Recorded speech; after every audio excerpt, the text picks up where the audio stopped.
الحمد لله نحمده ونستعينه ونستغفره ونعوذ بالله من شرور أنفسنا ومن سيئات أعمالنا ونعوذ بالله من شرور أنفسنا ومن سيئات أعمالنا ونعوذ بالله من شرور أنفسنا ومن سيئات أعمالنا من يهده الله فلا مضل له ومن يضلله فلا هادي له ونشهد أن لا إله إلا الله وحده لا شريك له ونشهد أن سيدنا ومولانا محمدا عبده ورسوله وصلى الله تعالى عليه وعلى آله وصحابه وأزواجه وذرياته ومن تبعهم بإحسان إلى يوم الدين.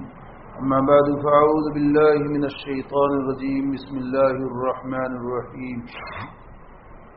تبت يدا أبي لهب وتب ما أغنى عنه ماله وما كسب سيصلى نارا ذات لهب وامرأته حمالة الحطب في جيدها حبل من مسد. پڑھتا ہوں اللہ کا نام لے کر جو بڑا مہربان نہایت رحم والا ہے. ابو لہب کے دونوں ہاتھ ٹوٹے اور وہ مرے، نہ اس کے کام آیا اس کا مال اور نہ اس کی کمائی. ان قریب وہ شعلہ والی آگ میں داخل ہوگا، وہ بھی اور اس کی بیوی بھی جو لکڑیاں اٹھانے والی ہے. اس کی گردن میں مضبوط بٹی ہوئی رسی ہوگی. یہ سورت سورہ لہب سے مشہور ہے. اس کا نام لہب ہے اس لیے کہ اس سورت میں 2 مرتبہ لہب کا لفظ آیا ہے. تبت یدا ابی لہب سیصلی نارا ذات لہب. اس وجہ سے پوری سورت کا نام سورہ لہب رکھا گیا ہے. اس سورت کا نام سورہ مسد بھی ہے. مسد اخیر میں لفظ ہے فی جیدھا حبل من مسد. مسد ایک خاص قسم کی گھاس ہوتی ہے جس کو اردو میں مونج کہتے ہیں، میم واو نون جیم. اس کو ہماری گجراتی میں سڑ کہتے ہیں، جس سے رسیاں بنتی ہیں، ڈورے بنتے ہیں، جو چارپائی کی بنائی میں استعمال ہوتی ہے. بڑے بڑے رستے بنتے ہیں جو بھاری چیزوں کو کھینچنے میں باندھنے میں استعمال ہوتی ہے. تو اس کا نام بھی یہی ہے. وہ مزید اس کی وضاحت آئے گی کہ ابو لہب کی بیوی ام جمیل کے گردن میں رسی تھی، کیا تھا واقعہ آئے گا انشاءاللہ. تو بٹی ہوئی رسی، بنی ہوئی رسی، اس وجہ سے اس سورت کا نام سورہ مسد بھی ہے. اس سورت کا نام سورہ تبت بھی ہے کیونکہ شروع میں ہی تبت یدا ابی لہب و تب میں، اس وجہ سے اس سورت کو سورہ تبت بھی کہتے ہیں. یہ 3 نام نبی اکرم صلی اللہ علیہ وسلم سے مروی ہے.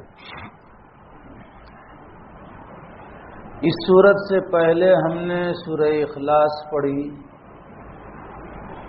تو ان دونوں صورتوں میں ربط جیسے سورہ اخلاص قل هو اللہ احد کی پوری صورت سامنے آئی کہ اس میں اللہ تبارک تعالیٰ نے کمال درجے کی توحید کو بیان فرمایا ہے. گزشتہ آخر میں خلاصے کے طور پر آیا تھا کہ شرک کی جتنی بھی قسمیں ہیں ان تمام کو اللہ تبارک تعالیٰ نے اس صورت سے ختم فرما دیا ہے. جتنے باطل فرقے ہیں ان کو بھی اللہ تبارک تعالیٰ نے اس صورت میں ختم فرما دیا ہے. تو گویا کہ کمال درجے کی توحید کمال درجے کا اخلاص اس صورت میں ہے، اسی مناسبت سے کہ توحید کی ضد شرک ہے، اور اس سے پہلے بھی بات آئی تھی کہ کسی چیز کو اچھی طرح پہچاننا ہو تو ایک دوسرے کی ضد سے پہچانا جاتا ہے۔ دن کی روشنی کو پہچاننا ہو تو رات کی تاریکی سمجھنی پڑے گی، تو دن کا نور سمجھ میں آئے گا، اور رات کے سکون کو سمجھنا ہو تو دن کی مشغولی کو دیکھنا پڑے گا کہ دن میں کتنی مشغولی ہے، اس کے مقابلے میں رات میں کتنا آرام ہے۔ تو حق کو سمجھنے کے لیے باطل کو بھی جاننا پڑے گا، اور باطل کو سمجھنے کے لیے حق کو بھی پہچاننا پڑے گا۔ عربی میں مقولہ مشہور ہے، تعرف الاشیاء باضدادها، کہ چیزوں کی مکمل معرفت اس کی ضد سے ہوتی ہے، ورودھا بھاسی چیزیں ایک دوسرے کی مخالف۔ تو توحید کے مقابلے میں شرک ہے، شرک کے اعلی فرد کو یہاں اللہ تبارک تعالیٰ نے بیان فرمایا ہے کہ شرک میں جو آپ علیہ الصلوۃ والسلام نے جب توحید کی دعوت دی تو شرک میں اس کی محنت کیا تھی، اس آدمی کا تذکرہ اللہ تبارک تعالیٰ نے بیان فرمایا، اور پھر شرک کے کمال درجے کو بیان کر کے اس کا اور اس کے مددگاروں کا کیا انجام دنیا میں ہوا اور کیا انجام آخرت میں ہوگا، اس کو اللہ تبارک تعالیٰ نے ذکر فرمایا ہے اس صورت میں۔ تو اس اعتبار سے سورہ اخلاص اور سورہ تبت یدا میں مناسبت ہے، ربط ہے ضد کے اعتبار سے۔ قرآن کریم کی جو ترتیب ہے اس میں سورہ نصر پہلے ہے، اذا جاء نصر اللہ، اور پھر اس کے بعد تبت یدا کی صورت ہے۔ اللہ تبارک تعالیٰ نے یہاں پر بھی دونوں صورتوں میں ربط کے ابتدا اور انتہا کو بیان فرمایا ہے۔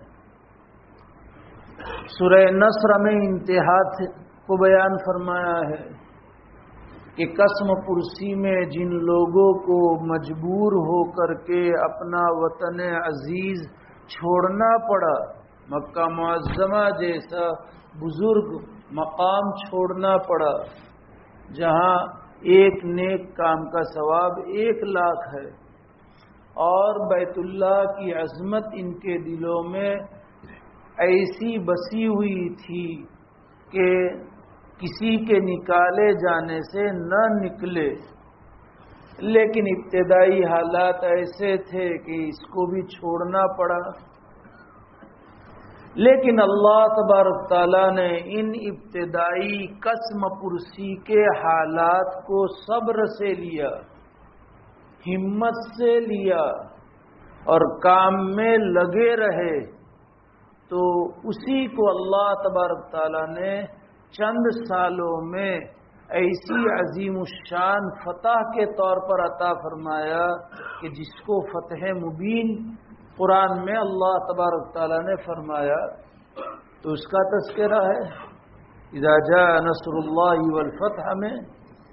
تو اس سے معلوم ہوتا ہے کہ انسان کو صبر سے، ہمت سے اپنے کام میں لگے رہنا چاہیے اخلاص کے ساتھ، تو پھر اللہ کی مدد یقیناً تھوڑے وقت کے بعد آ ہی جاتی ہے، اور یہ اللہ تبارک تعالیٰ کا وعدہ ہے، ان تنصروا اللہ ینصرکم ویثبت اقدامکم۔ شرط بس یہ ہے کہ اخلاص کے ساتھ صبر سے اور ہمت سے اپنے کام میں لگے رہے، کسی کی فکر نہ کرے کوئی کیا کہتا ہے نہ کیا کرتا ہے۔ تو گویا کہ سورہ نصر میں وہی فتح مکہ کا تذکرہ ہے، اللہ کی مدد کا تذکرہ ہے، اور عظیم الشان فتح کا تذکرہ ہے۔ آئے گا انشاءاللہ وہ بھی. اور اس صورت میں ابتدائی حالات کو بیان کیا گیا ہے. اس اعتبار سے سورہ نصر میں اور سورہ تبت یدا میں بھی ربط موجود ہے. سورہ تبت یدا مکی صورتوں میں ابتدائی صورتوں میں سے ہے، یعنی ہجرت سے پہلے نازل ہونے والی صورتوں میں سے ہے، اور بالکل ابتدائی صورتوں میں ہے جیسے ابھی بات آ رہی ہے. اگر کوئی خواب میں اس کو پڑھے تو اس کی تعبیر کیا ہوگی؟ محمد ابن سیرین رحمۃ اللہ علیہ نے فرمایا، محمد ابن سیرین رحمۃ اللہ علیہ نے فرمایا کہ جو کوئی خواب میں اس سورت کو پڑھے اس کا ذکر بلند ہوگا. ایک بات، اس کی زندگی خوب اچھی گزرے گی. دو بات، تیسرے نمبر پر طویل العمر ہوگا. اور چوتھی بات کہ اس کے عیال کم ہوں گے. عیال کا کم ہونا یہ بھی ایک اعتبار سے نعمت ہے، اور عیال کا زیادہ ہونا یہ بھی ایک اعتبار سے نعمت ہے. کل قیامت کے دن وہ آدمی بہت زیادہ فائدے میں ہوگا کہ جو آدمی قلیل المال اور قلیل العیال ہوگا. قلیل المال اور قلیل العیال ہوگا، وہ زیادہ فائدے میں، یعنی جلدی سے حساب کتاب نمٹا کر کے جنت میں چلا جائے گا. تو اس اعتبار سے یہ نعمت ہے. کثیر العیال ہونا یہ بھی نعمت ہے. وبنین شہودا، اللہ تبارک تعالیٰ نے نعمت کے طور پر قرآن میں ذکر فرمایا ہے. ولد صالح یدعو لہ کا مصداق بن سکتا ہے. تو اس اعتبار سے وہ قلیل العیال ہوگا تو کوئی فکر کرنے کی بات نہیں ہے کہ یہ تو اچھا نہیں ہے. آج کل تو سب کو یہی پسند ہے کہ بس بہت زیادہ بوجھ نہ ہو، ہلکا پھلکا بوجھ ہو. تو اس صورت میں آج کل یہی پسند ہے. لیکن اسلامی منشے کے یہ خلاف ہے. اللہ اپنی طرف سے دے، کسی کو کثیر دے کسی کو قلیل دے، وہ الگ بات ہے. لیکن خود کی چاہت یہ منشأ خداوندی کے خلاف ہے، منشأ نبوی کے بھی خلاف ہے. قرآن میں ایک جگہ پر اللہ تبارک تعالیٰ نے، اب یہ ضمناً آیا ہے تھوڑا لیکن فائدے کی چیز ہے، اس لیے قرآن میں اللہ تبارک تعالیٰ نے دوسرے پارے میں نقل کیا ہے کہ اپنی بیویوں سے ملتے وقت اللہ نے جو اولاد مقدر رکھی ہے اس کی نیت کرنا چاہیے. وَابْتَغُوا مَا كَتَبَ اللَّهُ لَكُمْ، کہ تم اپنی بیویوں سے ملو، مباشرت کرو، صحبت کرو، تو نیت یہ ہو کہ اللہ نے جو اولاد مقدر رکھی ہے وہ اولاد ہمیں حاصل ہو. یہ قرآن کہہ رہا ہے، اور ہم اس کے خلاف اپنا منشا بنائے ہوئے ہیں. تو منشأ نبوی کے خلاف ہے، منشأ خداوندی کے خلاف ہے. ایک موقع پر نبی اکرم صلی اللہ علیہ وسلم نے ارشاد فرمایا، تزوجوا الودود الولود فإنی مکاثر بکم الامم. بہت زیادہ محبت کرنے والی اور بہت زیادہ جننے والی عورتوں سے شادی کرو تاکہ کل تمہاری کثرت سے میں دوسری امتوں کے اوپر فخر کرنے کا موقع پا سکوں.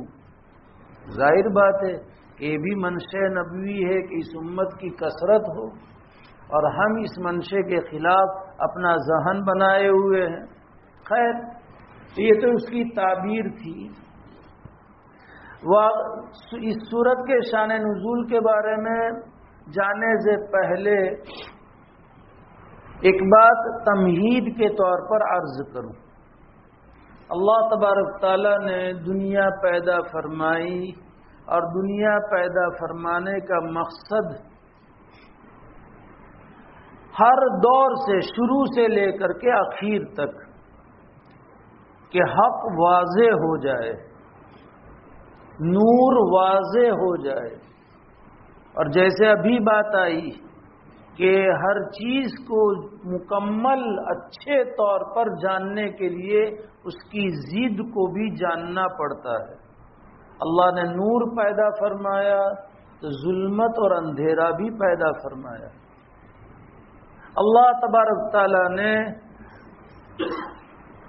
حق کو پیدا فرمایا تو باطل کو بھی پیدا فرمایا، اور ملائکہ کو پیدا فرمایا تو شیاطین کو بھی پیدا فرمایا،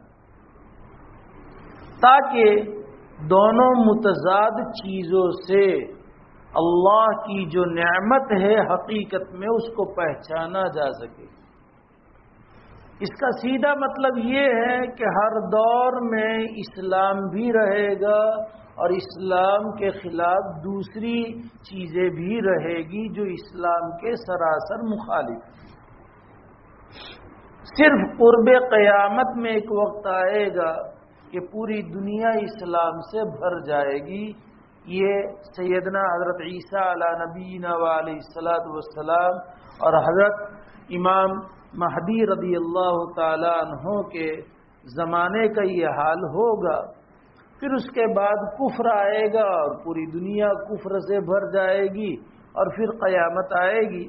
باقی حضرت آدم علیہ السلام سے لے کر کے قرب قیامت تک یہ حال دونوں رہنا ہے، کبھی یہ غالب کبھی یہ غالب، یہ مغلوب کبھی یہ مغلوب.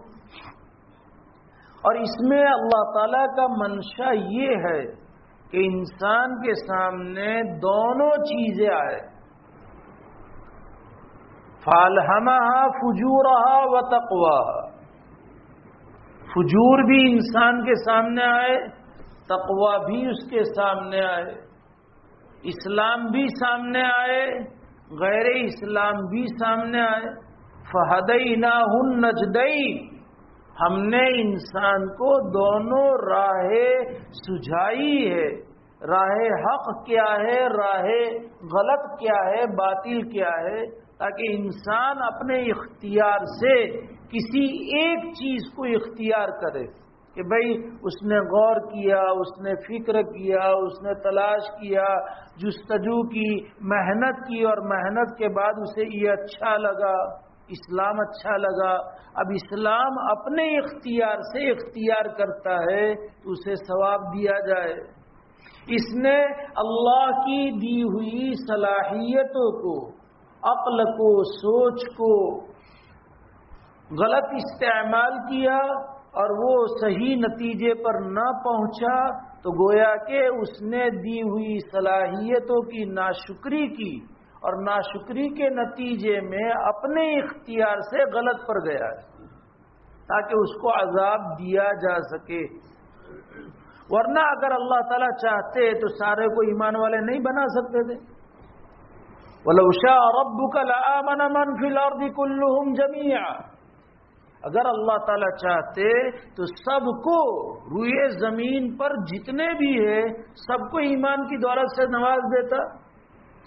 لیکن اللہ یہ ایمان مجبوری ہوتا، ایمان بالجبر ہوتا کہ اس کے علاوہ اللہ نے کوئی راہ ہی نہیں رکھی ہے.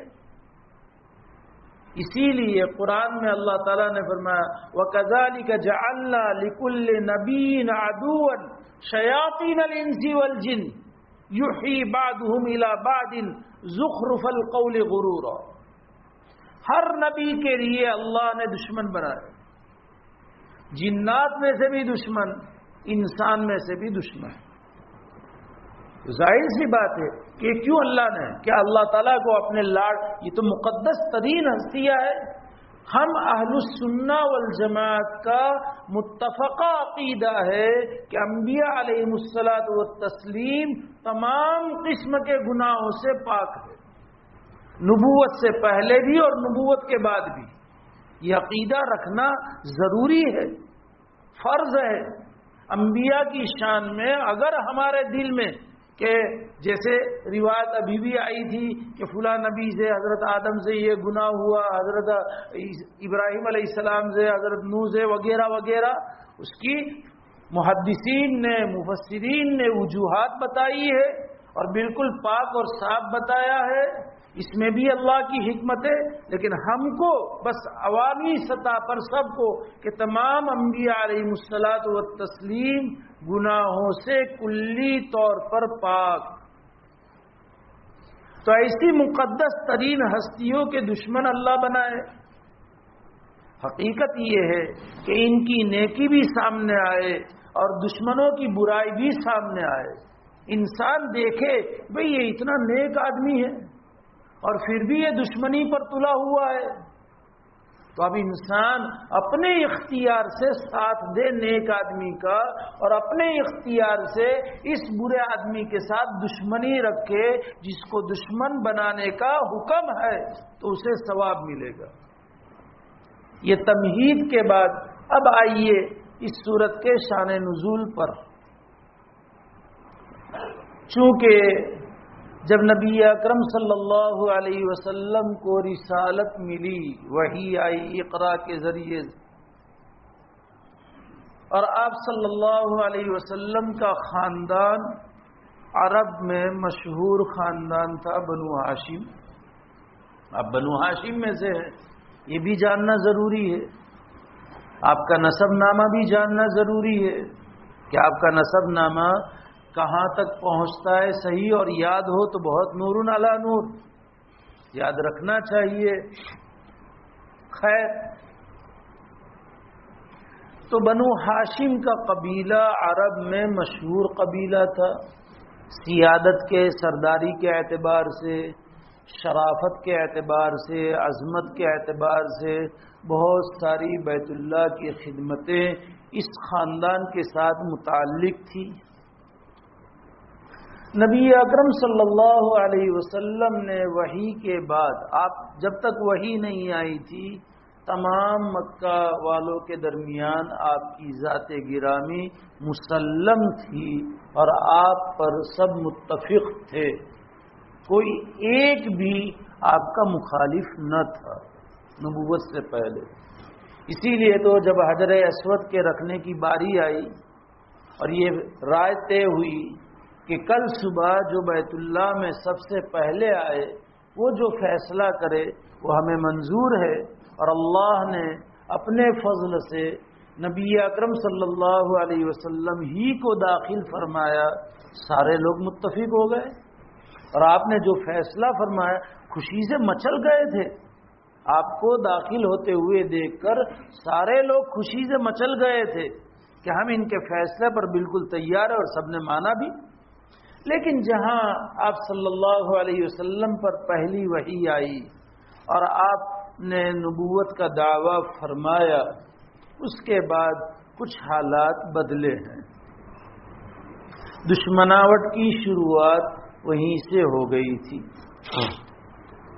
ابو لہب کا حال یہ تھا کہ عبد المطلب کے 11 بیٹے تھے، جس میں نبی اکرم صلی اللہ علیہ وسلم کے والد محترم عبداللہ ایک تھے، اور عبداللہ سے نبی اکرم صلی اللہ علیہ وسلم پیدا ہوئے، باقی 10 آپ کے چچا تھے اور سب ہونہار تھے، جس میں ابو لہب اور ابو طالب، عبد المطلب کے بیٹوں میں ابو لہب اور ابو طالب دونوں دوسرے بیٹوں کے مقابلے میں سرداری کے زیادہ مستحق سمجھے جاتے تھے۔ ابو طالب گرچہ غریب تھے، مسکنت کی حالت تھی ابو طالب پر، لیکن سرداری میں عرب کے درمیان مسلم تھے۔ ابو لہب بھی اپنے اعتبار سے اپنے کو مسلم سمجھتا تھا، اس لیے کہ ہر کوئی جیسے آج کوئی بھی کھڑا ہو جائے، آگے بڑھو ہم تمہارے ساتھ ہیں، چاہے اس کا کچھ بھی نہ آتا ہو، سمجھ میں آیا، ڈپوزٹ بھی ختم ہو جائے، لیکن ہوں گے 20 25 50 آدمی کہ جس کی وجہ سے ڈپوزٹ بھی ختم ہو جائے۔ اشارہ کر رہا ہوں، اللہ کرے سمجھ میں آ جائے۔ اور ہمارے ہاں تو ہماری برادری میں تو ایسے بہت ہوتے ہیں۔ تو ابو لہب کے بھی ماننے والے تھے، اور چونکہ وہ مالدار تھا اور مالداری کے ساتھ عرب کی بنیادی صفت جو سخاوت کی تھی اس کے اندر تھی، اس لیے اس کا بھی ایک حلقہ تھا، لوگ اس کے بھی پیچھے تھے اور لوگ اسے بھی مانتے تھے۔ تو مال تھا، سخاوت تھی، پھر خوبصورتی بھی عجیب تھی، خوبصورتی بھی عجیب تھی۔ اسی خوبصورتی کی بنیاد پر لہب کے معنی شعلہ، لہب کے معنی آگ کا شعلہ۔ دیکھو آگ جب بھڑکتی ہے، سلگتی ہے، اس کے اندر سفیدی بھی ہوتی ہے، سرخی بھی ہوتی ہے، آپ نے کبھی غور کیا ہو تو، اور پھر اس میں سے گلابی پن پیدا ہوتا ہے، اور یہی گلابی خوبصورتی کی علامت ہے۔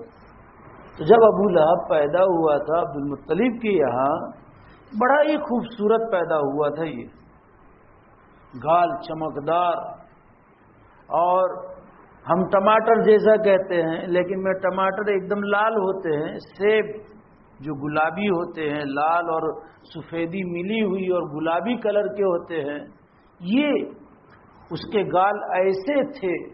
اس کی خوبصورتی کو دیکھ کر کے والد محترم یعنی آپ صلی اللہ علیہ وسلم کے جد امجد عبد المطلب نے ہی اس کو ابو لہب کہا تھا کہ خوبصورتیوں کی جڑ۔ ابو لہب کے معنی جس کے اندر بہت زیادہ خوبصورتی ہو، جس کی خوبصورتی کی کوئی نظیر نہ ہو، اس کو کہا جاتا ہے ابو لہب۔ تو پھر اسی نام سے مشہور ہوا۔ تو پھر سرداری تھی، مالداری تھی، سخاوت تھی، پھر خوبصورتی، تو پھر ٹولہ ہو جاتا ہے، لوگ اس کے پیچھے ہو لیتے ہیں۔ چنانچہ جب نبی اکرم صلی اللہ علیہ وسلم نے نبوت کا دعویٰ کیا تو ایک تو مرتبے کے اعتبار سے آپ علیہ السلام ابو لہب کے مقابلے میں بھتیجے ہیں، تو چچا باپ کے درجے میں ہوتا ہے اور بھتیجا بیٹے کے درجے میں ہوتا ہے، ایک اس اعتبار سے۔ دوسرے اس اعتبار سے کہ عبداللہ کچھ مال چھوڑ کر کے نہیں گئے تھے، تو مالی اعتبار سے بھی نبی اکرم صلی اللہ علیہ وسلم کم تھے۔ اب آپ علیہ الصلوۃ والسلام نے جب نبوت کا دعویٰ ظاہر کیا تو اس کو یہ لگا ابو لہب کو کہ میری سیادت پر، میری سرداری پر، باوجود عمر میں چھوٹے ہونے کے، باوجود مال میں کم ہونے کے، گویا کہ ایک طرح کا حملہ ہے۔ ابو لہب نے سمجھا کہ میری سرداری پر چھوٹا اور میرے سامنے بات بھیڑے۔ ایک عزت، آدمی کو عزت نفس ہوتی ہے نا کہ بھئی میں بڑا ہوں، میں معاشرے کا بڑا ہوں، خاندان کا بڑا ہوں، اور یہ چھوٹا ہو کر کے مجھ سے آگے بڑھنے کی کوشش کرتا ہے۔ جہاں دینداری نہیں ہوتی وہاں یہ ہوتا ہے، باقی دینداری ہوتی ہے وہاں پر ایسا مزاج نہیں ہوتا۔ چھوٹے کی شرافت بڑوں کی شرافت سمجھی جاتی ہے، بیٹے کی عظمت باپ کی عظمت سمجھی جاتی ہے، تو باپ اپنے بیٹے کی عظمت پر خوش ہوتا ہے، نہیں کہ باپ اپنے بیٹے کی عظمت پر حسد کرتا ہے کہ میرا بیٹا اب آگے بڑھ گیا، میرے سے نہیں چلے گا۔ کہیں دیکھا معاشرے میں آپ نے کہ باپ نے اپنے بیٹے کی عظمت کی بنیاد پر بیٹے سے حسد کیا اور دشمنی کی ہو؟ کہیں لاکھوں میں کوئی مل جاوے، باقی میرے علم میں تو نہیں ہے، کبھی بھی نہیں ہو سکتا۔ تو یہ ابو لہب جو چچا کے درجے میں تھا، اس کو وہیں سے ایک طرح کا ٹھیس، ایک طرح کا جھٹکا لگا، اور اسی وقت سے دشمنی کے بیج اس کے دل میں جگہ کر گئے تھے۔ بات یہ تھی۔ چنانچہ نبوت اور پھر مزید کیا تھا، آپ صلی اللہ علیہ وسلم کا گھر مبارک اور ابو لہب، عبداللہ اور ابو لہب دونوں کا گھر کی دیوار ایک ہی تھی، تو پڑوس بھی تھا، رشتہ داری بھی تھی، باپ کے درجے میں بھی تھا، پڑوس بھی تھا. آگے بڑھ کر پھر اور بھی رشتہ بتاؤں گا. جو رشتے ہمارے یہاں رشتہ داریوں سے بھی آگے بڑھ جاتے ہیں، وہ آگے بڑھ کر بتاؤں گا انشاءاللہ. نبی اکرم صلی اللہ علیہ وسلم 3 سال تک مخفی طور پر دعوت دیتے رہے لوگوں کو، انفرادی طور پر، خفیہ طور پر اپنا مشن جاری رکھا، اور اللہ تعالیٰ نے توفیق دیتے رہے، لوگ اسلام میں داخل ہوتے رہے. 3 سال کے بعد یہ آیت کریمہ اللہ نے نازل فرمائی آپ صلی اللہ علیہ وسلم پر، وَأَنذِرْ عَشِيرَتَكَ الْأَقْرَبِينَ وَرَحْتَكَ مِنْهُمُ الْمُؤْمِنِينَ. اعتراض نہ کیجیے، حافظ لوگ ابھی کہہ رہا ہوں. وَأَنذِرْ عَشِيرَتَكَ الْأَقْرَبِينَ وَرَحْتَكَ مِنْهُمُ الْمُخْلَصِينَ. یہ آیت کریمہ نازل ہوئی، پھر وَرَحْتَكَ مِنْهُمُ الْمُخْلَصِينَ اللہ نے ختم کر دیا، لیکن حکم اس کا آج بھی باقی ہے، مفہوم باقی ہے کہ اپنے قریبی رشتہ داروں کو ڈراؤ اور اپنے مخلص لوگوں کو اور اپنی جماعت کے لوگوں کو ڈراؤ. یہ حکم نازل ہوا. نبی اکرم صلی اللہ علیہ وسلم نے اس حکم پر عمل کرنے کے لیے عرب کے یہاں جو ایک طور طریق رائج تھا اس کو اپنایا. عرب حضرات کے یہاں اسلام سے پہلے جنگ و جدال کا عجیب بازار تھا. معمولی بہانوں پر ہزاروں خاندان ختم ہو جاتے تھے، ہزاروں جانیں چلی جاتی تھی. یہ ہوتا تھا. لڑائی کا معاملہ بہت عام تھا. چنانچہ اس کی بنیاد پر ان کے یہاں یہ طریقہ تھا کہ جب کسی خاندان کو، اپنے خاندان کے کسی فرد کو اپنے خاندان پر ڈر لگتا کہ دشمن حملہ کرے گا، اور وہ لوگ اچانک کا حملہ کرتے تھے، رات کو سب سوئے ہوئے ہو اچانک حملہ کر دیتے اور جو کچھ کرنا ہوتا تھا اس طرح. تو جس کو ڈر لگتا وہ ایسا کرتا. اس زمانے کے دستور کے اعتبار سے میسج چھوڑتے نہیں تھے آج کل کی طرح.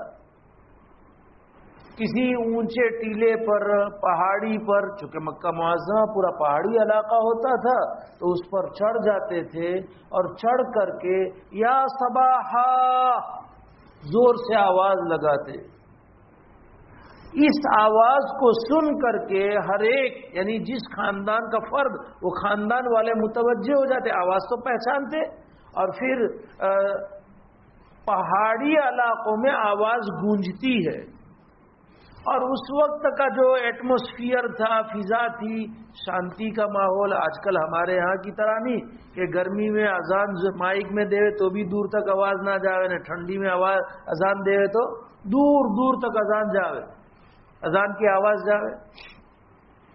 تو آواز جاتی، لوگ پہچان لیتے کہ بھئی ہمارے خاندان کے کسی فرد نے یہ آواز لگائی ہے. لا محالہ کوئی حالات، جیسے سائرن بجے تو بھئی سائرن واگے تو گھبراتا نہیں، تو سائرن کی طرح یہاں پر بھی تو وہ خاندان والے جمع ہو جاتے اور پھر اپنے دشمن سے نمٹنے کی تدبیر کرتے تھے. چنانچہ نبی اکرم صلی اللہ علیہ وسلم کوہ صفا پر چڑھ گئے. صفا پہاڑی جو لوگ جا کر کے آئے اس وقت تھی پہاڑی، اب آج کل کاٹتے تھوڑا برکت کے طور پر رکھا ہے ابھی بھی. بالکل گراؤنڈ فلور میں چلے جاؤ تو وہاں تو پہاڑی بالکل ہے، دکھتی بھی ہے پہاڑی جیسا. اوپر تھوڑا کم نظر آتا ہے لیکن نیچے تو ہے. تو اس پر چڑھ گئے اور یا صباحا کہہ کر کے آواز لگائی، اور پھر عام آواز بھی لگائی اور خاص آواز بھی. یا بنو قریش، یا بنو ہاشم، یا بنی ہاشم، بنو نہیں، یا بنی قریش، یا بنی ہاشم، یا بنی فہر، یا بنی لوئی. اس طرح کہ اے فہر کی اولاد، یہ لوئی کی اولاد، یہ ہاشم کی اولاد، اے قریش کی اولاد، یا بنی عبد مناف، یہ عبد مناف کی اولاد. خاندانوں کو بلایا آپ نے آواز لگا کر کے. پھر اپنے قریبی رشتہ داروں کو، یا حمزہ ابن عبد المطلب، یا عباس ابن عبد المطلب، یا صفیہ بنت عبد المطلب، یا فاطمہ بنت محمد، یہ آواز لگائی. آواز لگاتے سارے لوگ جمع ہو گئے. اس زمانے کا دستور تھا کہ جب اس طرح کی آواز لگتی، اگر کوئی خاندان کا فرد خود کسی مجبوری کی وجہ سے نہ آ سکتا تو یقیناً اپنا کوئی آدمی بھیجتا، لیکن کوئی خالی نہ رہتا، سب حاضر ہوتے. چنانچہ سب لوگ جمع ہو گئے. آپ صلی اللہ علیہ وسلم نے پہاڑی پر اونچے تھے، سب پہاڑی کے نیچے تھے، کوئی صفا کی. سب کو دیکھ لیا کہ ہاں سب جمع ہو گئے. آپ صلی اللہ علیہ وسلم نے ارشاد فرمایا کہ دیکھو تمہارے سامنے یہاں پہاڑی کا حصہ ہے، پہاڑی کے پیچھے تمہارے سامنے کوئی حصہ نہیں ہے، پہاڑ تھا. تو اگر میں تمہیں کوئی بات کہوں تو تم میری بات کو سچ مانو گے؟ چونکہ آپ تو نبوت سے پہلے یقیناً سچے اور امین کے لقب سے پکارے جاتے تھے، اس لیے سب نے متفق ہو کر کے کہا ما جربناک الا صدقا، کہ صدق سچائی کے علاوہ ہم نے آپ کو کبھی پایا ہی نہیں ہے. مجسمہ صدق، سچائی کا آپ پتلا ہے، اس لیے ہم یقیناً آپ کی بات مانیں گے. کہ اگر یہ کہوں کہ اس پہاڑی کے پیچھے سے دشمن تم پر حملہ آور ہو رہا ہے جسے میں دیکھتا ہوں تم نہیں دیکھتے، تو کیا تم اس بات کو تسلیم کرو گے؟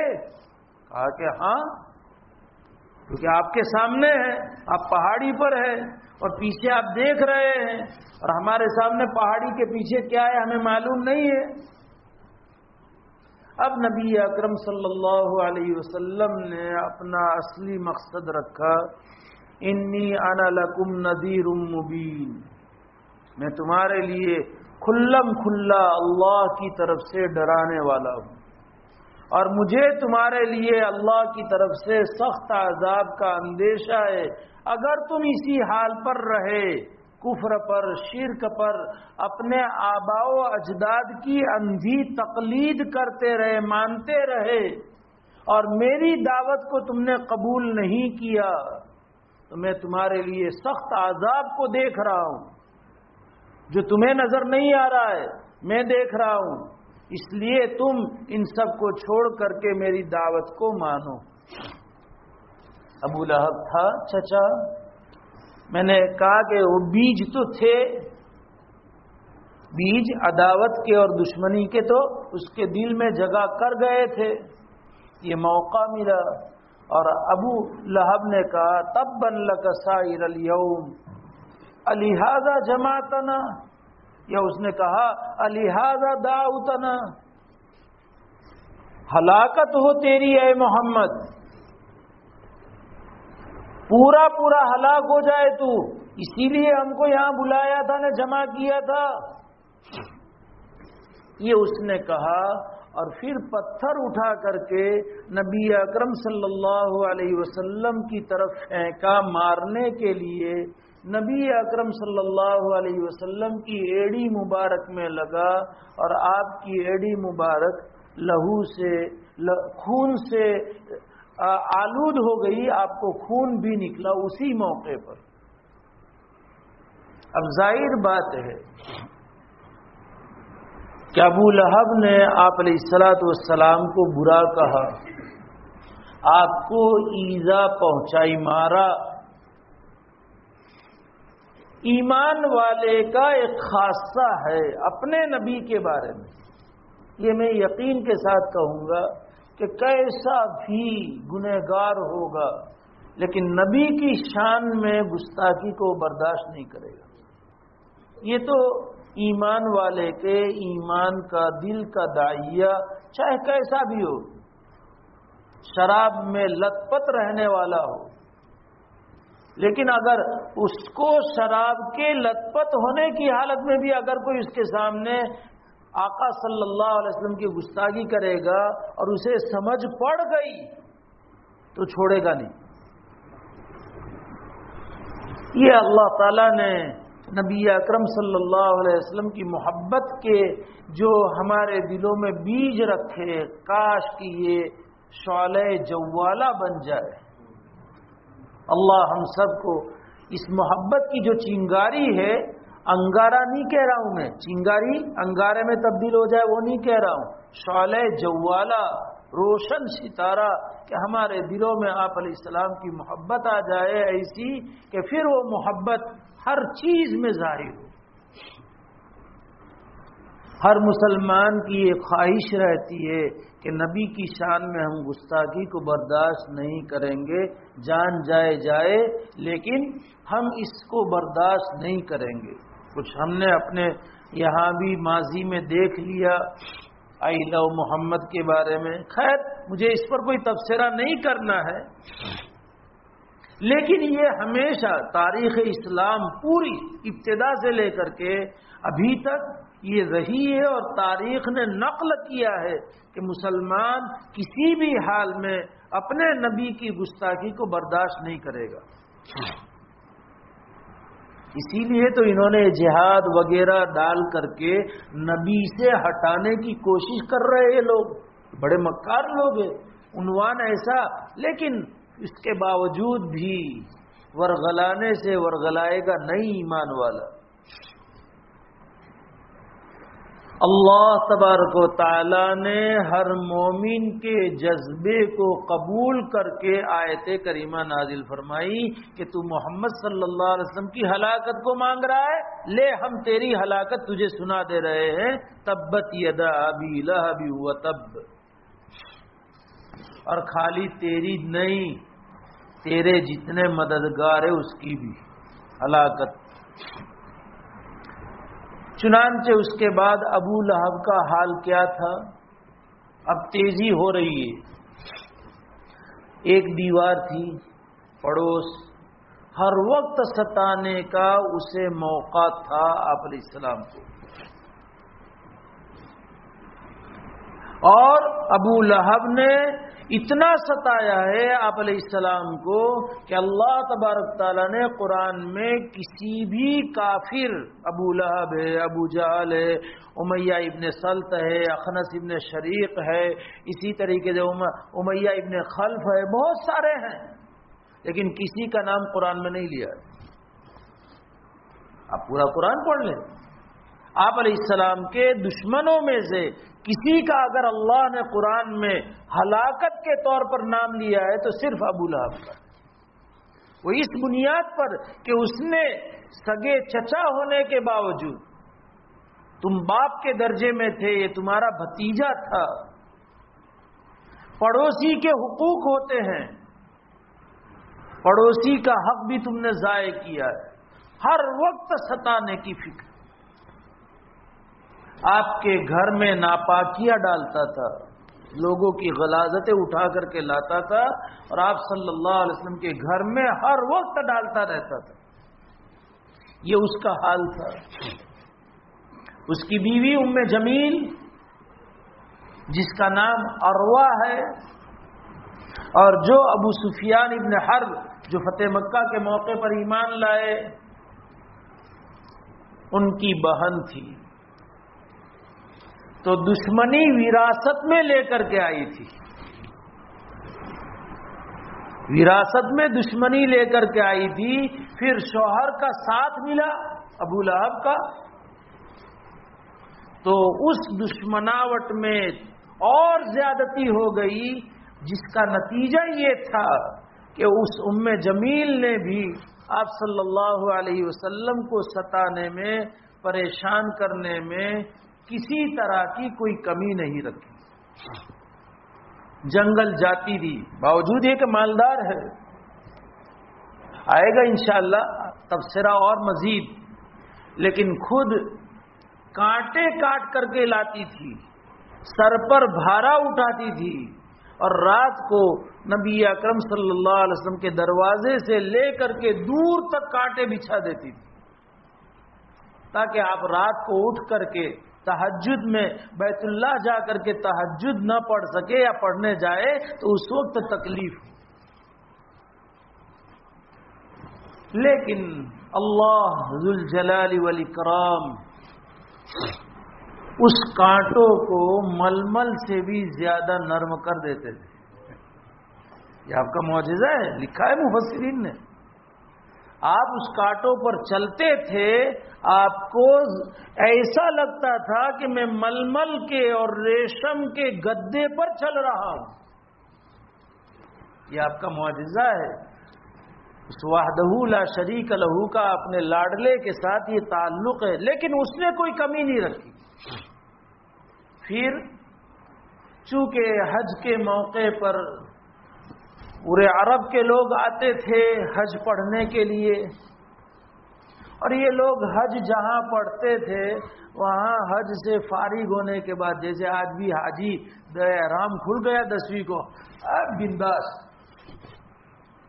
میں آیا. ہاں بہت سارے حاجی مینا میں رہتے ہوئے بھی ابھی مینا میں ہے، لیکن 10ویں کو جہاں احرام کھلا، سر میں ٹکلا کرایا، نے سول ڈریس میں آ گیا، یونیفارم اتر گیا کہ جیسے کہ دنیا جیت لی اس نے.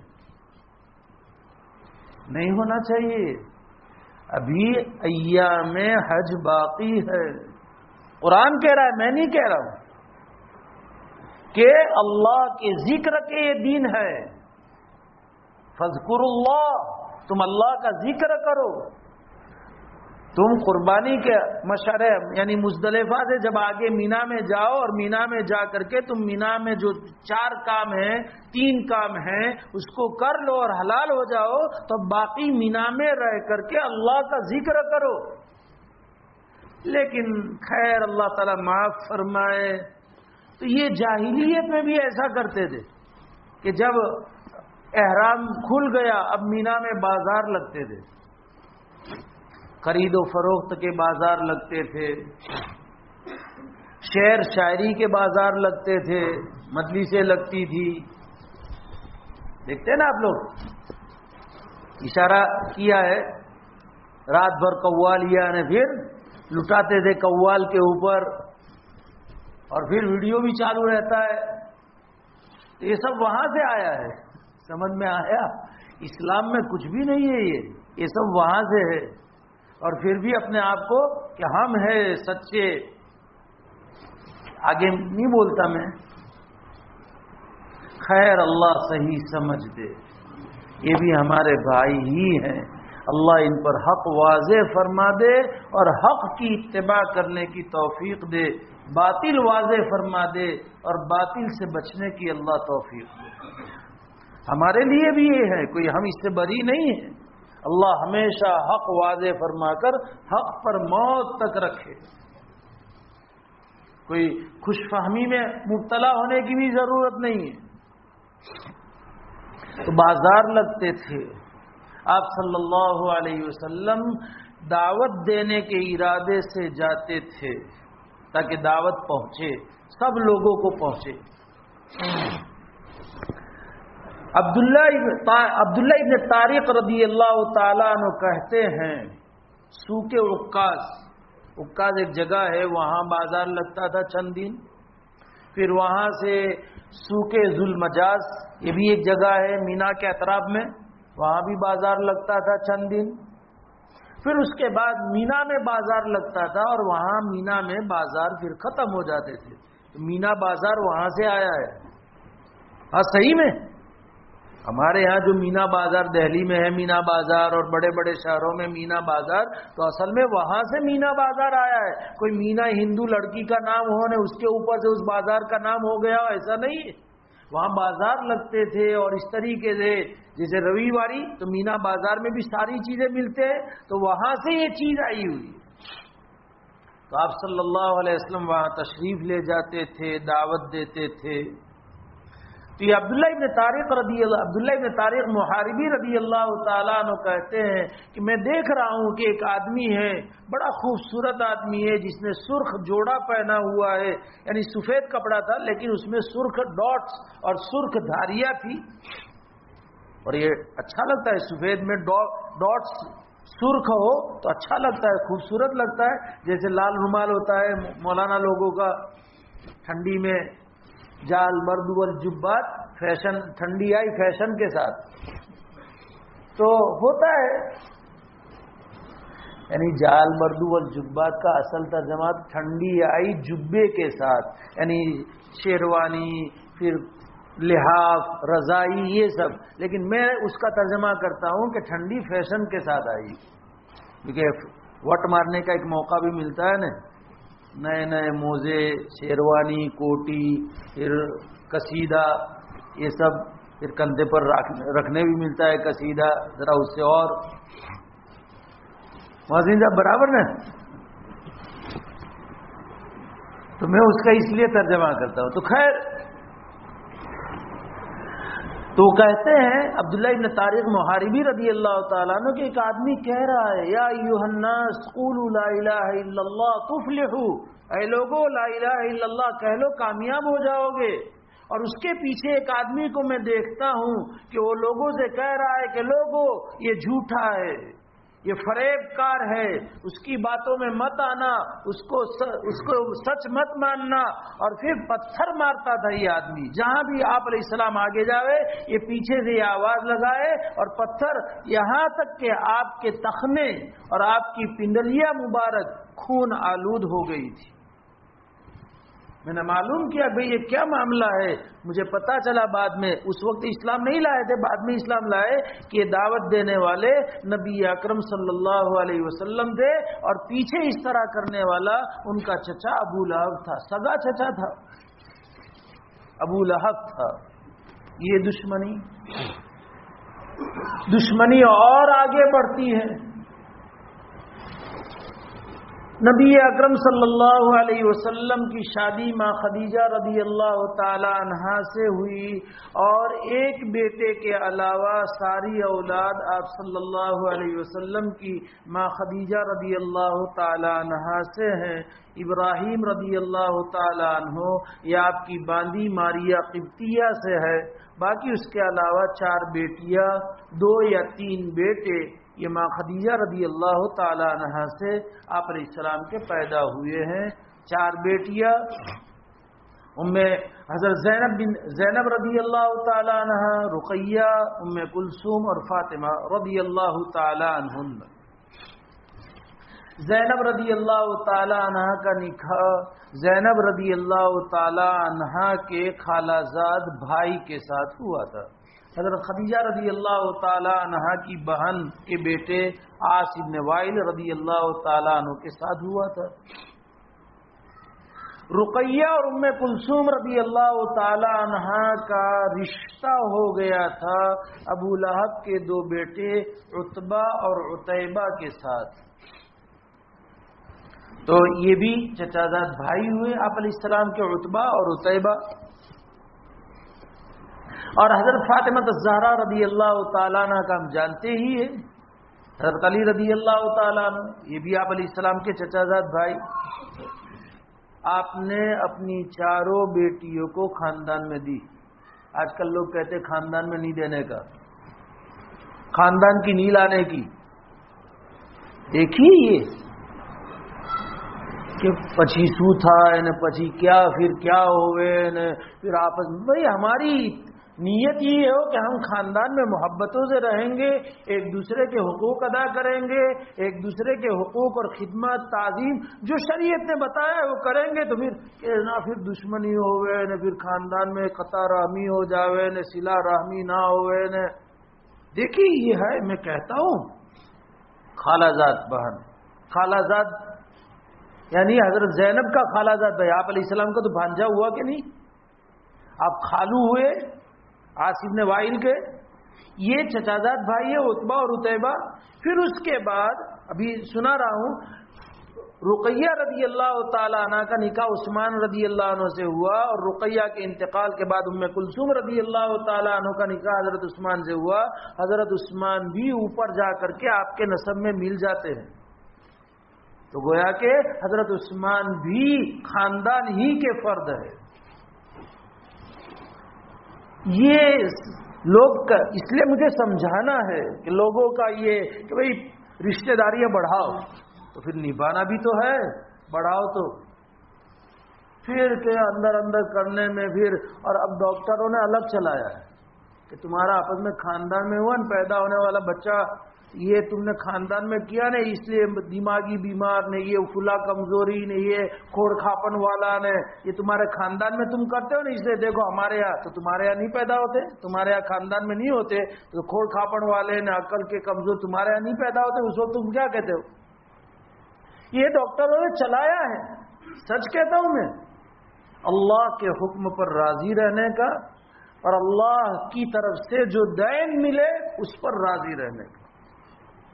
یہ ڈاکٹروں کی باتیں تو کیا ان کے یہاں خاندانوں میں نہیں ہوتا، تو ایسے کھوڑ کھاپڑ والے ان کے یہاں نہیں پیدا ہوتے، تو وہاں تم کیا کہو گے کہ بھئی اوپر والی کروپا؟ تو پھر یہاں اوپر والی کروپا کیوں نہیں کہتے؟ یہاں کیوں خاندان کو تم دوشیت بناتے ہو؟ خیر سائنس کہے، سائنس مجھے کچھ اس سے نہیں، میں تو یہ آپ علیہ السلام نے اپنی چاروں صاحبزادیوں کو رشتہ داری میں دیا ہے، رشتہ داری کیا آپ علیہ السلام کے سامنے نہیں ہوگی یہ سب باتیں؟ خیر تو اب وہ رشتہ جو میں نے کہا تھا کہ سمدھی کا رشتہ ابو لہب سے آپ علیہ السلام کا ہوا ہے، کہ جن رشتوں کو ہمارے یہاں بہت ویری موسٹ امپورٹنٹ سمدھی کا رشتہ، رشتہ داری کے بعد رشتہ داری سب پیچھے نے، سمدھی یہ ہمارے ویوائی ہے، یہ ہمارے ویوائی ہے، یہ ہمارے سمدھی ہے، سمدھی ملن، ویوائی ملن، اور رشتہ داری جو نسبی رشتہ داریاں ہے اس کو بھول جاتے ہیں، اس کو پیچھے رکھتے ہیں۔ خیر اس کا بھی میں انکار نہیں کر رہا ہوں، لیکن جو حقیقی رشتہ داریاں ایک ماں کے جنے ہوئے، ایک باپ کی تربیت میں رہے ہوئے، اس کو بھول جانا، سمدھی کو آپ آگے امپورٹنٹ ہو، یہ کیا ہے؟ مزاج شریعت، شریعت نے ہر ایک کا ایک مقام طے کیا ہے، اس مقام پر ان کو رکھنا اور سمجھ کر کے رکھنا یہ ہماری ذمہ داریاں ہے۔ کیا ہم اپنے سمدھی کی وجہ سے بھائی کو چھوڑ دیں گے، اپنی بہن کو چھوڑ دیں گے، بھتیجے اور بھانجوں کو چھوڑ دیں گے؟ یہ ہمارے معاشرے میں ہے، اس لیے میں نے خاص طور پر اس عنوان کو اختیار کیا ہے کہ نہیں ہونا چاہیے۔ خیر یہ بھی تعلق ہوا، اب نیا تعلق ہوا، اس کو بھی ہم نبھائیں گے، ایسا نہیں کہ اس کو بھی توجہ نہیں دینا ہے اور قابل توجہ نہیں ہے۔ آپ علیہ السلام نے سسرالی رشتہ داروں کو بھی نبھایا ہے۔ ماں خدیجہ رضی اللہ تعالیٰ عنہ کی سہیلیوں کو ہدایہ بھیجتے تھے، جانور قربان کر کے بھیجتے تھے مستقل۔ آپ صلی اللہ علیہ وسلم نے رضا، تو یہ سسرالی رشتہ ہوا۔ آپ علیہ السلام نے ابو بکر و عمر جو خسر ہے ان کو بھی آپ نے سنبھالا ہے، گرچہ صحابہ تھے لیکن خسر کی بھی حیثیت تو ہے۔ آپ علیہ السلام نے رضائی رشتوں کو بھی نبھایا، حضرت علیمہ سعدیہ رضی اللہ تعالیٰ عنہ کا اکرام کیا ہے۔ جمعہ کے بیان میں آیا تھا سویبہ کا آپ احترام کرتے تھے، جس نے چند دن دودھ پلایا ہے۔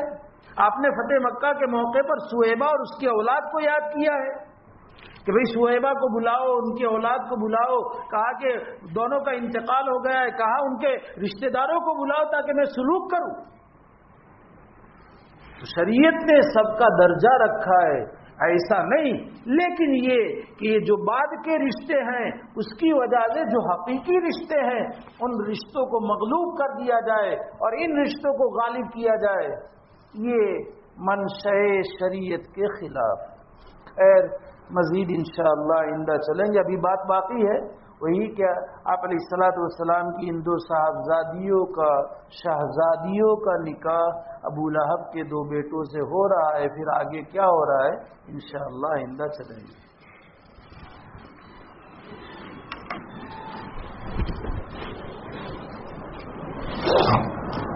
بسم اللہ الرحمن الرحیم، اللهم انت السلام ومنك السلام تبارکت یا ذا الجلال والاکرام، اللهم صل على سيدنا ومولانا محمد وبارك وسلم، سبحان الله وبحمده، سبحانك اللهم وبحمدك، نشهد أن لا إله إلا أنت، نستغفرك ونتوب إليك، اللهم اغفر لنا ولوالدينا ولأساتذتنا ولمشايخنا ولأزواجنا ولذرياتنا ولإخواننا ولأخواتنا ولأقاربنا ولأحبابنا ولطلبتنا ولمن حق علينا ولمن أحسن إلينا ولمن أوصانا بالدعاء ولسائر المؤمنين والمؤمنات والمسلمين والمسلمات.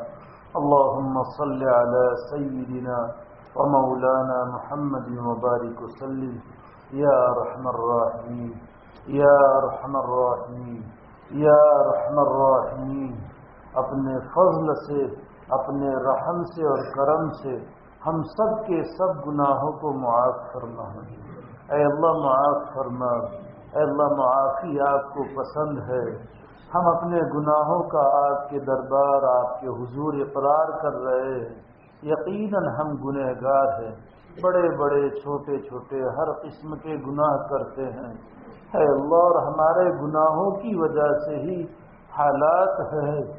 اے اللہ، آج آپ کی بارگاہ میں سچے دل سے پکی توبہ کرتے ہیں، گناہ نہیں کریں گے.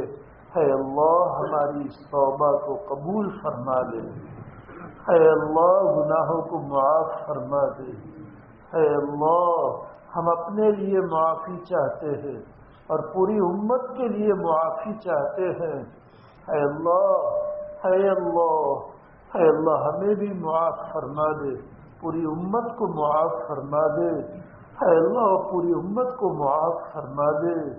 اے اللہ، پوری امت کو ہدایت نصیب فرما دے.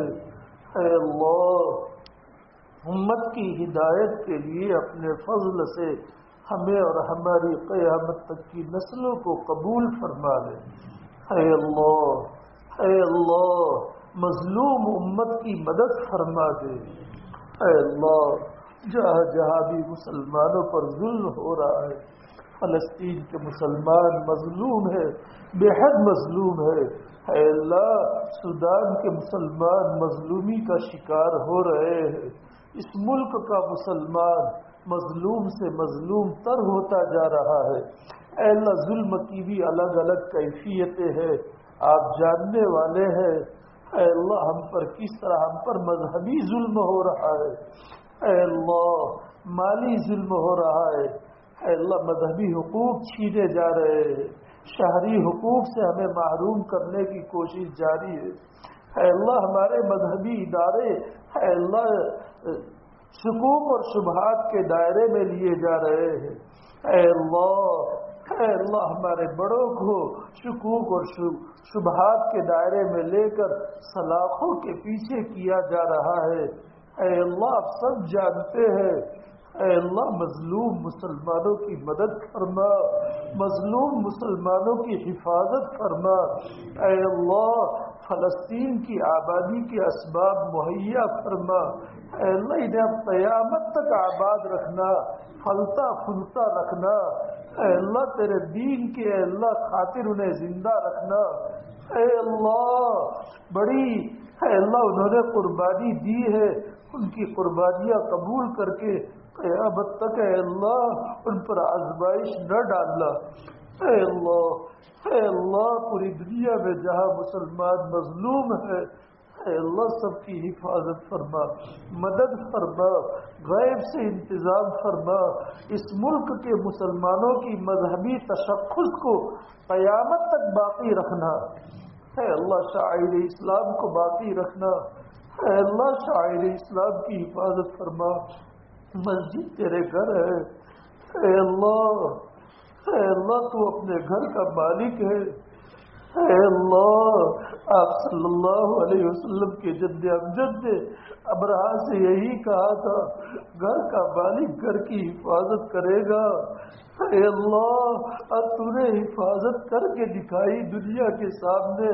رہتی دنیا تک سورہ فیل پڑھی جاتی رہے گی، اس کے تفسیر اور معانی لوگوں کے سامنے آئیں گے. اے اللہ، ساری دنیا کی مسجدیں تیرے گھر ہے، تو ہی حفاظت فرما، تو ہی حفاظت فرما. اے اللہ، اے اللہ، حفاظت ہم سے چھین کر کے اے اللہ آزمائش میں مبتلا نہ فرما. اے اللہ، کل قیامت کے دن ہمیں رسوائی کا سامنا ہو، کہ میرے گھر کی تم نے حفاظت نہیں کی، اے اللہ قیامت کے دن کی رسوائی سے حفاظت فرمائی ہو، اے اللہ تو ہی حفاظت فرما، غیب سے انتظام فرما، ان کے عزائم کو اے اللہ ختم فرما، دشمنوں کے عزائم کو ختم فرما، ناپاک ارادوں کو ختم فرما، ان کی اکثریت کو ختم فرما، انہیں اقلیت در اقلیت میں تبدیل فرما، اے اللہ ہمیں اور ہماری قیامت تک کی نسلوں کو اور پوری دنیا کے مسلمانوں کو قرآن سے وابستہ فرما، مساجد سے وابستہ فرما، نبی اکرم صلی اللہ علیہ وسلم کے پیارے طریقوں سے اور سنتوں سے وابستہ فرما، غیروں کے طریقوں کی نفرت دلوں میں اتار دے، اے اللہ غیروں کے طریقوں کی نفرت دلوں میں پیدا فرما، اے اللہ امت کی ہر قسم کے ارتداد سے حفاظت فرما، اے اللہ ہمیشہ ہمیشہ کی جہنم سے حفاظت فرما، اے اللہ اس پورے مجمع کو اور مجمع کی قیامت تک کی نسلوں کو قبول فرما، اے اللہ ایک کو بھی محروم نہ فرما، اے اللہ ایک کو بھی محروم نہ فرما، اے اللہ ایک کو بھی محروم نہ فرما، اے اللہ اس مسجد کے آباد کرنے والوں کی، ان کی قیامت تک کی نسلوں کی، اس پورے شہر کے مسلمانوں کی، ان کی قیامت تک کی نسلوں کی، ہم سب کی اور ہماری قیامت تک کی نسلوں کی حفاظت فرما، اس مسجد کو، مسجد کے آباد کرنے والوں کو، ان کی قیامت تک کی نسلوں کو، ہم سب کو اور ہماری قیامت تک کی نسلوں کو، اے اللہ پورے شہر کے مسلمانوں کو اور سب کی قیامت تک کی نسلوں کو عالمی سطح پر قبول فرما، اے اللہ نبی اکرم صلی اللہ علیہ وسلم نے جن خیر کو مانگا وہ سب ہم سب کو، ہم سب کے سب متعلقین کو، ہماری قیامت تک کی نسلوں کو اور عالم کے مسلمانوں کو نصیب فرما، اے اللہ نبی اکرم صلی اللہ علیہ وسلم نے جن چیزوں سے حفاظت چاہی ان سب سے ہم سب کے سب متعلقین کی، ہماری قیامت تک کی نسلوں کی اور عالم کے مسلمانوں کی پوری حفاظت فرما، اے اللہ محض اپنے فضل و کرم سے نبی اکرم صلی اللہ علیہ وسلم کے وسیلے سے، ہمارے مشائخ کی برکت سے، اے اللہ اس مجلس میں آپ کا جو بھی مقبول بندہ ہو اس کی برکت سے ہم سب کی سب دعاؤں کو قبول فرما، آمین۔ ربنا تقبل منا انك انت السميع العليم وتب علينا انك انت التواب الرحيم، جزا الله عنا محمدا صلى الله عليه وسلم ما هو آله، سبحان ربك رب العزة عما يصفون وسلام على المرسلين والحمد لله۔